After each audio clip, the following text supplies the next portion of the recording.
Hey crafty friends, I have 3 journals to share with you.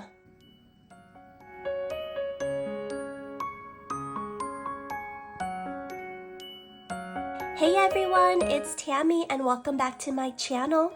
Have you created something that quickly has become your favorite? It's these journals here for me. I love them so much and I want to keep them all. I used a variety of angel stamps from Crafter's Companion and the artist is Connie Fong.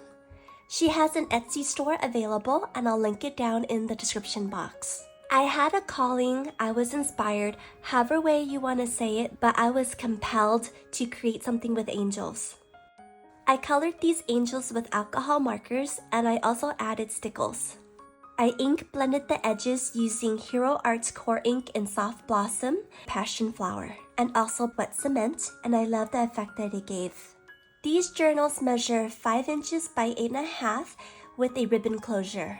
To create these journals, I love using double-sided paper because that means the inside of your cover is already decorated with your pretty paper. So all you have to do is focus on covering the back side of the paper.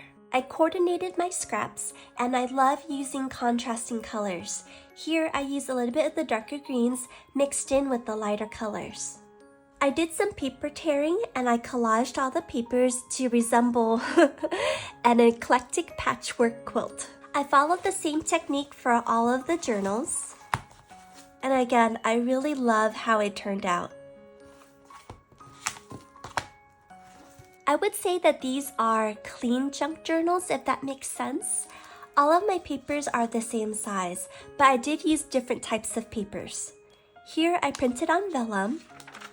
Printer paper. These are printables from Anna's Wonderland. I'll link her Etsy shop below. I used craft paper and also scrapbook paper. I used 15 sheets of paper, which gave me 60 pages, and I did staple binding. So all of the journals are made with similar papers and the same technique. I love how these journals turned out and I'm pretty sure I'm going to make a few more. Thank you and I'll see you in the next video.